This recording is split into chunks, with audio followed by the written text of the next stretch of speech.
இப்ப தமிழ்நாடு சரியில்லைன்னு வச்சுக்கோங்க. தமிழ்நாடு சரியில்ல ஒரு வாதத்துக்கு ஆளுநர் எது சிறந்ததுன்னு காட்ட சொல்லுங்க. அவர் சொல்ற மாதிரி தமிழ்நாடு சரியில்லைன்னு எடுத்துக்கலாம். யூபி சூப்பரா? பீகார் சூப்பரா?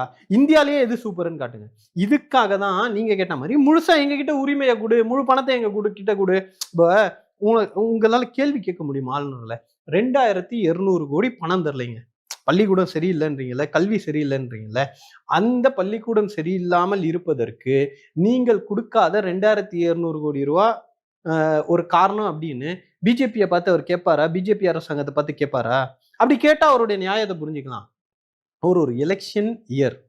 அதனால ஒரு அரசியல் செய்யக்கூடிய ஒரு ஏஜென்ட்டாகவே அவர் இருக்கிறார். முதல்ல அவருடைய டெர்ம் முடிஞ்சு போச்சு. நிறைய பேருக்கு தெரியாது.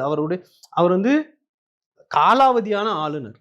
Expired. His term is expired. ஒரு தார்மீக பொறுப்பு இல்லாம ஒரு பதவியில உட்கார்ந்துகிட்டு ஒரு ஒரு சொல்லக்கூடாது. ஆளுநர் ஹிஸ் எக்ஸலன்சி, ஆனரபிள் எல்லாம் சொல்லுவாங்க. இஸ் எக்ஸலன்ஸ் எல்லாம் அதே அந்த கவர்னர் இருக்கிறதுனால புதுவெளியில பேச முடியாது.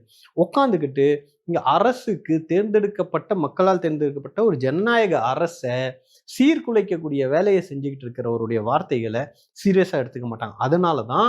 அதனாலதான் பிஹெச்டி வாங்கும்போது கூட அவர் கையால வாங்க தயாரா இல்லைன்னு சொல்லக்கூடியவர்களும் தமிழ்நாட்டில் இருந்துகிட்டு அந்த பெண்ணும் திமுகவை சார்ந்தவர். தப்பே கிடையாதுங்க. திமுக இருக்கக்கூடியவர்கள் பாஜக ஒருத்தர் ஆளுநரா இருக்கிறாருல்ல தமிழ்நாட்டுக்கு, உட்காந்துட்டு அரசியல் பண்ணிட்டு இருக்காருல்ல, அவர் வேலையை விட்டுட்டு மீதி எல்லா வேலையும் செஞ்சுக்கிட்டு இருக்காருல்ல. அரசு எடுக்கக்கூடிய நடவடிக்கைகளுக்கு முட்டுக்கட்டை போய் போட்டுட்டு இருக்காருல்ல நீதிமன்றத்துல. அவர் பாஜக ஒருத்தர் ஆளுநரா இருக்கலாம். ஆனா ஒரு தமிழ்நாட்டுல திமுகல இருந்து ஒருத்தர் பிஹெச்டி வாங்கக்கூடாது. அப்படி வாங்குறவர் அவர்களுடைய உணர்வுகளை பிரதிபலிக்க கூடாது. இது ஒரு எக்ஸ்பிளனேஷனா? இது ஒரு விளக்கமா? இது அவர் திமுக காரங்கன்றது இருந்துட்டு போட்டோம். திமுக காரங்களாவே இருக்கட்டும். திமுக காரங்க பிஹெச்டி வாங்குறப்ப அதை ப்ரொடெஸ்ட் பண்ணுவாங்க. நீங்க பிஜேபி ஆர்எஸ்எஸ் ஆளா உட்காந்துட்டு ஆளுநரா உட்காந்துட்டு இல்லையா? அப்ப ஏன் அவர் ஆளுநரா நம்ம அடையாளப்படுத்திக்கணும்? அவர் ஆர்எஸ்எஸ் ஏஜென்ட் நம்ம சொன்னா கோவம் வருது இல்ல? திட்டமிட்டு அவமானப்படுத்துறாங்க ஆளுநரை திட்டமிட்டு எல்லாம் அவமானப்படுத்துற மாதிரி இருந்தா தொடர்ந்து நாங்க அவமானப்படுத்திக்கிட்டு இருக்கோம்.